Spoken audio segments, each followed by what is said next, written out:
En este video vamos a formalizar los eventos y la probabilidad. Entonces, en primer lugar, consideremos que omega ya es un espacio muestral.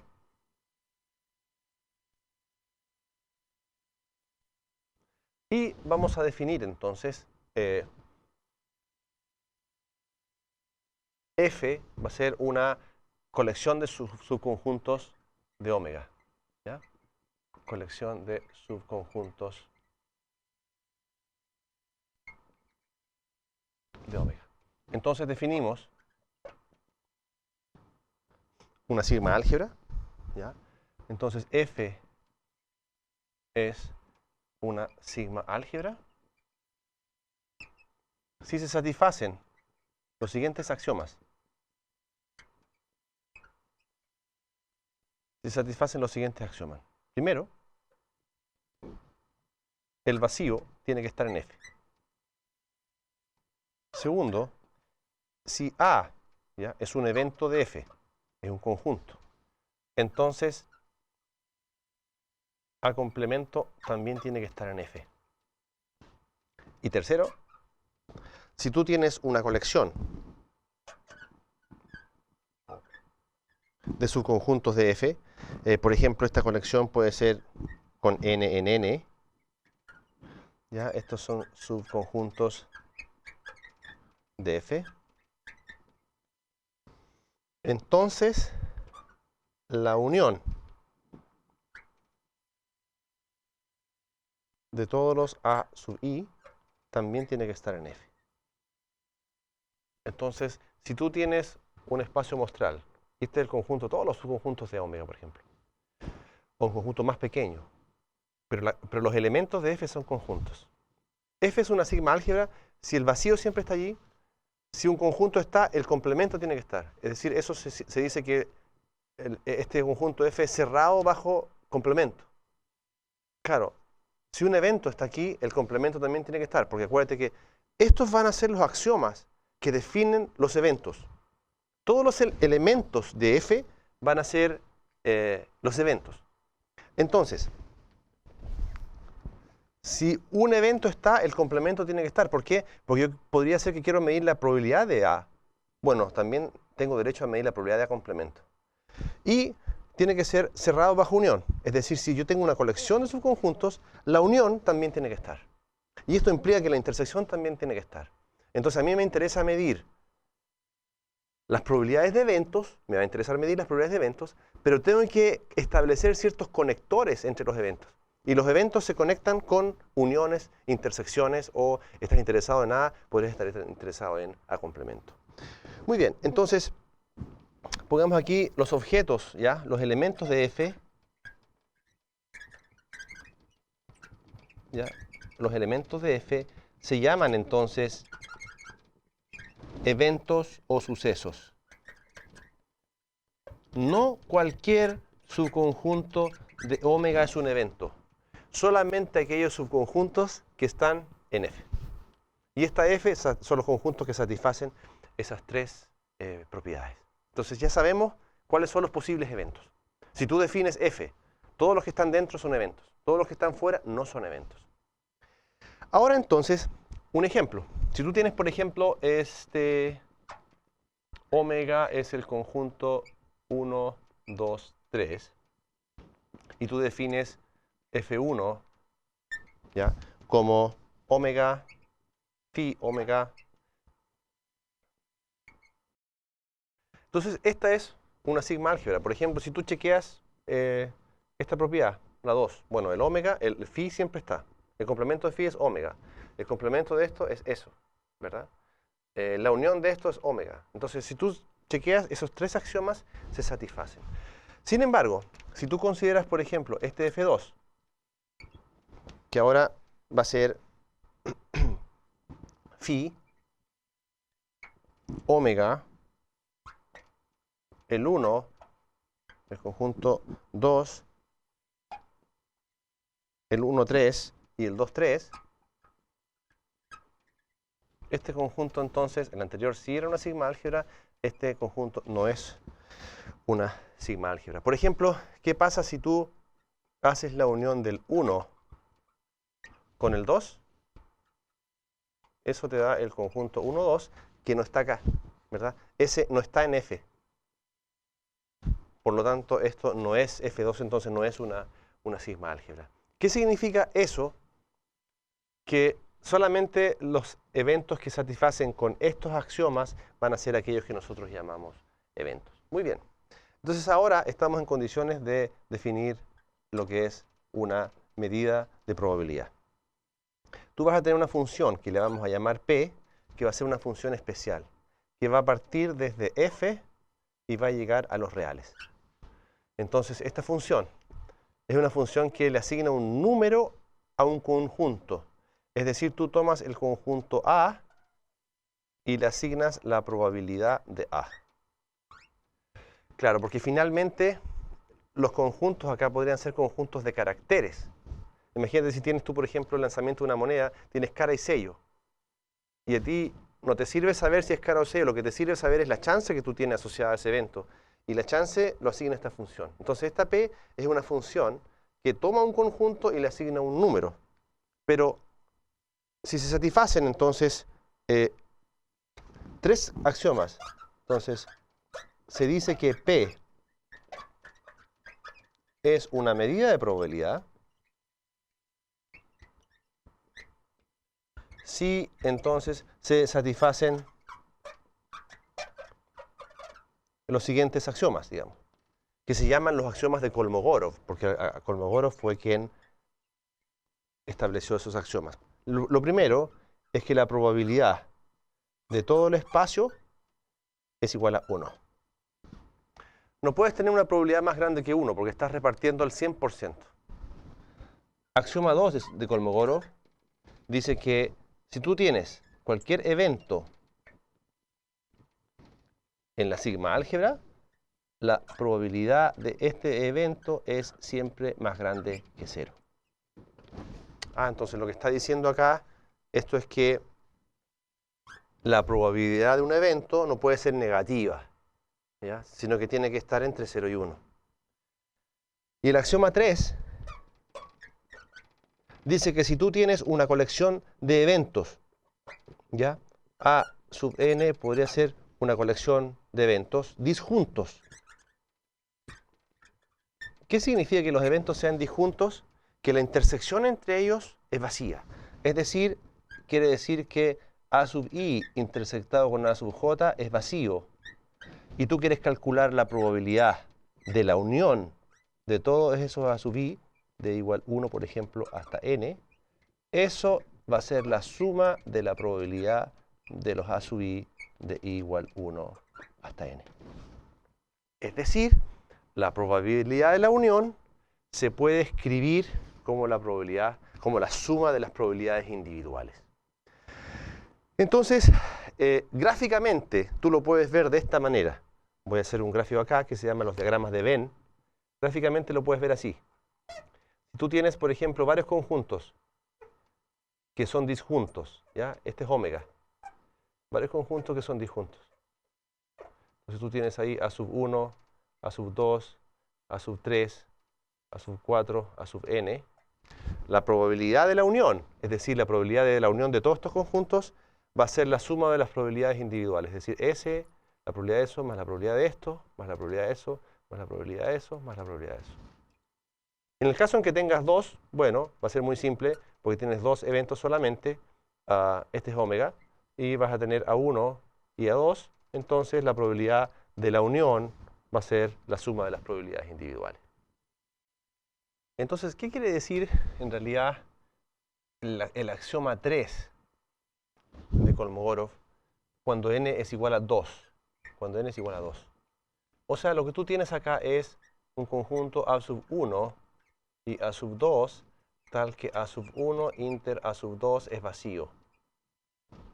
¿Ok? Entonces, en el diagrama de Venn, como dijimos, este conjunto está aquí A1 y A2, y este es omega. Lo que dice el axioma 3 de Kolmogorov es que la probabilidad de A1 unido con la probabilidad de A2 es la probabilidad de A1 más la probabilidad de A2. Si agregas un conjunto A3 que es también disjunto con los anteriores. Entonces la probabilidad de A1 unido con A2 unido con A3 va a ser la probabilidad de A1 más la probabilidad de A2 más la probabilidad de A3. Y así sucesivamente entonces hasta los n eventos que describe ese axioma. Quiero entonces hacer algunas observaciones. Este espacio muestral con la sigma álgebra se le llama espacio medible.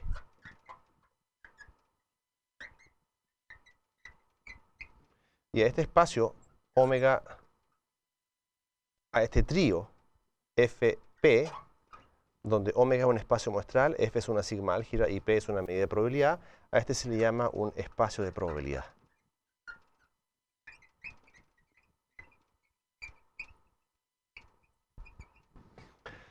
Esa es la primera observación. Y la segunda observación, observación 1 y la observación 2, que quiero decir, es que en realidad, si tú lo piensas bien, tú quisieras determinar la probabilidad para todos los eventos con sus respectivos conectores.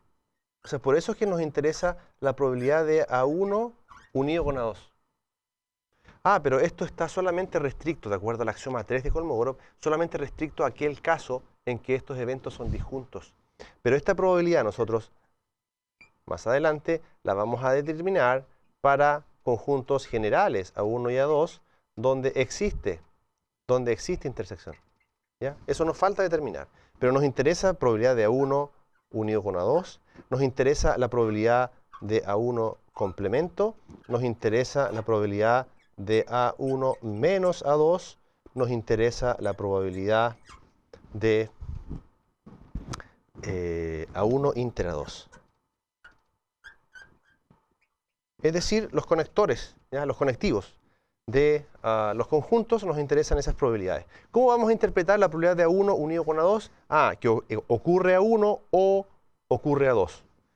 La intersección ocurre A1 y al mismo tiempo ocurre A2. La probabilidad del complemento no ocurre A1. La probabilidad de esto ocurre A1 y no ocurre A2. Entonces estas probabilidades son las que nosotros vamos a determinar en las propiedades que van a venir a continuación. Ahora, es importante entonces notar que la teoría de conjuntos acá juega un rol importante. Por lo tanto, nosotros deberíamos ser capaces de saber las propiedades de la unión, las propiedades del complemento, las propiedades de la diferencia, digamos, y la diferencia simétrica también, y las propiedades de la intersección. Ahora, voy a hacer un ejemplo para ilustrar las propiedades, digamos, de los axiomas de Kolmogorov. Voy a hacer un ejemplo aquí. El ejemplo tiene que ver con lo siguiente. P1 y P2 son medidas de probabilidad. ¿Ya? Es decir, P1 satisface con los tres axiomas, los eventos de P1, la probabilidad de P1 satisface los tres axiomas de Kolmogorov. La probabilidad de P2 satisface los tres axiomas de Kolmogorov. Entonces nosotros definimos una nueva medida. Esta nueva medida es una medida P, que es A1 por P1 más A2 por P2, donde A1 más A2 es igual a 1. Entonces la pregunta ¿es este nuevo P una medida de probabilidad?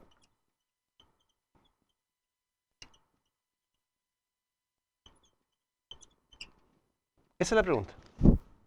Entonces, ¿cómo tú respondes a esa pregunta? Bueno, tienes que asumir entonces que P1 y P2 son medidas de probabilidad, por tanto estas dos medidas satisfacen los axiomas de Kolmogorov, y lo que tienes que hacer es probar entonces los axiomas de Kolmogorov o tratar de demostrar para P. Entonces, el axioma 1, ¿qué dice el axioma 1? Dice que si esto es verdad, entonces la probabilidad de omega debería ser igual a 1. Pero ¿cuánto vale la probabilidad de omega? De acuerdo a la definición, vale a 1 por la probabilidad 1 de omega más a 2 por la probabilidad 2 de omega. Pero como estas dos son medidas de probabilidad, entonces la P1 de omega vale 1. Porque esto satisface el axioma de Kolmogorov. Y esto también vale 1. Por lo tanto, esto es A1 más A2. Pero por esa propiedad, que es un axioma, entonces esto vale 1. Por lo tanto, la nueva medida de probabilidad satisface el primer axioma de Kolmogorov. Vamos con el axioma 2. ¿Qué dice el axioma 2? Bueno, veamos cómo es entonces la probabilidad de A. Sea A entonces un evento. Y tenemos que ver si la probabilidad de A es efectivamente mayor que 0 o no. Bueno, la probabilidad de A, de acuerdo a esa relación, es A1 por la probabilidad 1 de A más A2 por la probabilidad 2 de A. Entonces aquí te das cuenta que esto es siempre mayor que 0 porque es una medida de probabilidad. Esto también siempre es mayor que 0 porque es una medida de probabilidad. Y estas constantes que yo puse acá, que se me olvidó poner, estas constantes A1 y A2 son siempre positivas. Eso también está como axioma, ¿no? Estas dos cosas. Porque si esto fuera reales, no satisfacen eso. Entonces, para esas, esta es siempre positiva. Esta también es siempre positiva. Esto es siempre positivo y esto es siempre positivo. Por lo tanto, esto es mayor o igual que 0. Por lo tanto, esta medida, bajo esas condiciones, satisface entonces el segundo axioma de Kolmogorov. Y el tercer axioma de Kolmogorov, tú tienes que darte entonces una secuencia de subconjuntos de disjuntos de conjuntos disjuntos. ¿Qué significa que estos son subconjuntos disjuntos? Significa que A sub I inter A sub J es igual a vacío para todo I distinto de J. Entonces, estos son subconjuntos disjuntos, entonces, ¿ya? De F. Entonces, lo que tenemos que probar es que la probabilidad, ¿cuánto es la probabilidad de la unión desde igual 1 hasta infinito de todos los A sub I? Asumiendo que esta es un subconjunto, es una colección numerable, ¿ya? Esto entonces, ¿qué significa? Bueno, de acuerdo a esa relación, significa que eso es A1 por la probabilidad de la unión de los A sub I más A2 por la probabilidad de la unión de los A sub I. Entonces ahora nuevamente usamos el hecho de que esto es una medida de probabilidad y esto es una medida de probabilidad. Es decir, ambos satisfacen el axioma 3 de Kolmogorov. Es decir, eso es A1 por la suma de la probabilidad de los A sub I más A2 por la suma de las probabilidades de los A sub I, pero esta es la probabilidad 1 y esta es la probabilidad 2. Esta es la probabilidad 1 y esta es la probabilidad 2. Y esto es desde 1 hasta n. Entonces lo que tú puedes hacer es factorizar o sacar la suma, ¿no? Sacar la suma, y esto te queda A1 por la probabilidad 1 de AI más A2 por la probabilidad A2 de AI, de esta manera. ¿Ya? Entonces la pregunta ahora es la siguiente. ¿Qué es esto? Fíjate aquí. ¿Te das cuenta que eso es la probabilidad P? ¿Verdad? ¿Te das cuenta que eso es la probabilidad P de A sub I? Esto es la probabilidad P de A sub I. Por lo tanto, todo esto es la suma desde igual 1 hasta n de la probabilidad P de A sub I. ¿Qué significa eso entonces? Que la probabilidad P de la unión de los A sub I para una colección de conjuntos disjuntos, eso se puede escribir como la suma de los P de A sub I. Es decir, esta medida satisface el axioma 3 de Kolmogorov. Como esta medida satisface los tres axiomas, entonces, en efecto, P es una medida de probabilidad.